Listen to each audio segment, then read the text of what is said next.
I met Ernie through a mutual friend. A guy that I used to go to the gym with, and met him a few months ago, and he owns a business where my friend works, and so that's how I kind of met Ernie. I'm a single dad. I had gone through a divorce. I'm in the automotive business, and which the floor fell out of that.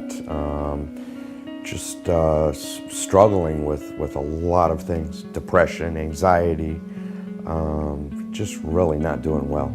Ernie came in and said, "Hey, can I talk to you for a minute?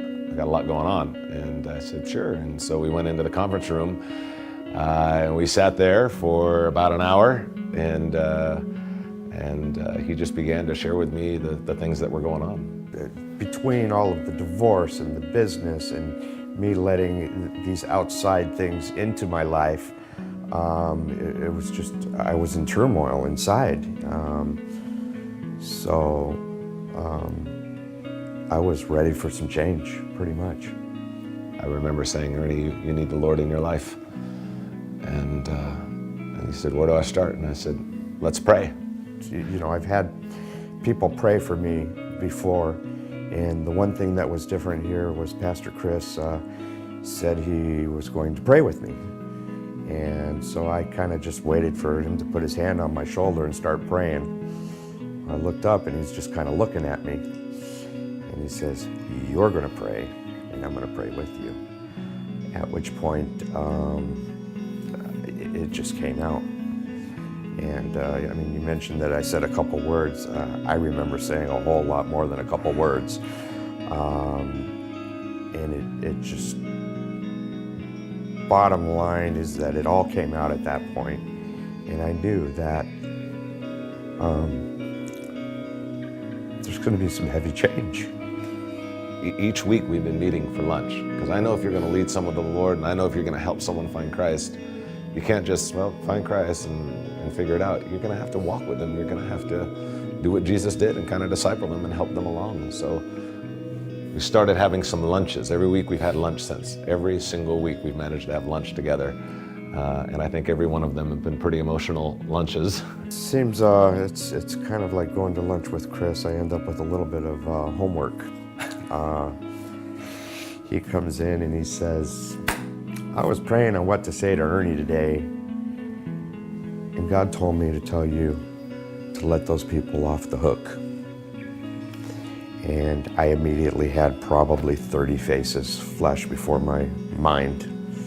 I thought to myself, I'm going to pick up the phone and start calling these people and telling them that I forgive them, and found that it's not that easy. It's not that easy at all.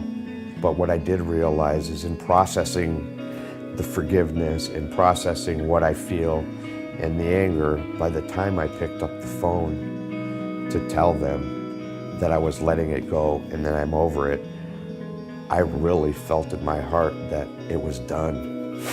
And it's just been really just pieces being lifted off my heart, off of my back, and I'm starting to feel free again.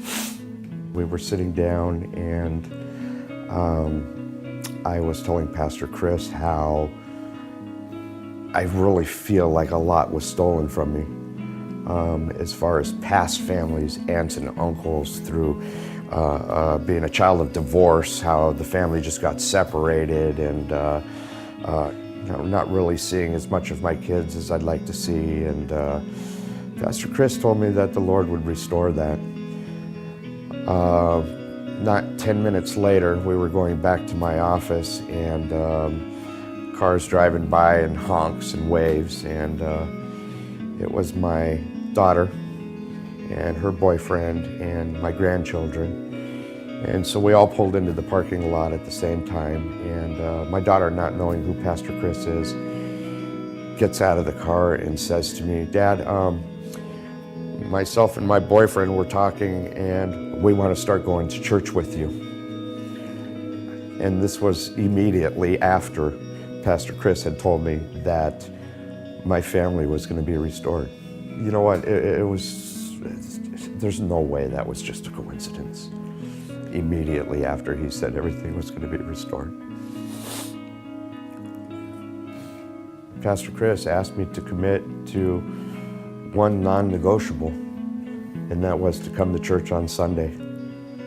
And I've been here every Sunday. And even the day I was late and almost didn't come, I came and found all my children sitting in the back row right when I walked in the door.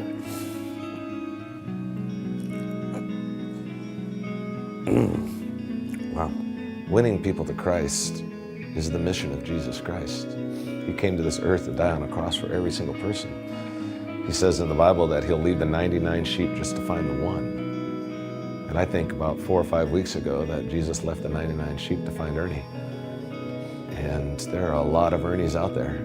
We have them in our neighborhoods, we have them at the gym, we have them at the grocery store, we have people all around us. They need someone to give them time. It's more than giving them a flyer. It's helping them find Christ, whether it's leading them to Christ in their office, or if it's bringing them to church, but it's walking with them in their spiritual journey until they can stand strong enough to go do the same for someone else. That is the only way to really help people find Christ, and it is the duty of everybody. I didn't do this and I didn't help Ernie. I'm not helping Ernie because I'm a pastor. I'm helping Ernie because I'm a Christian.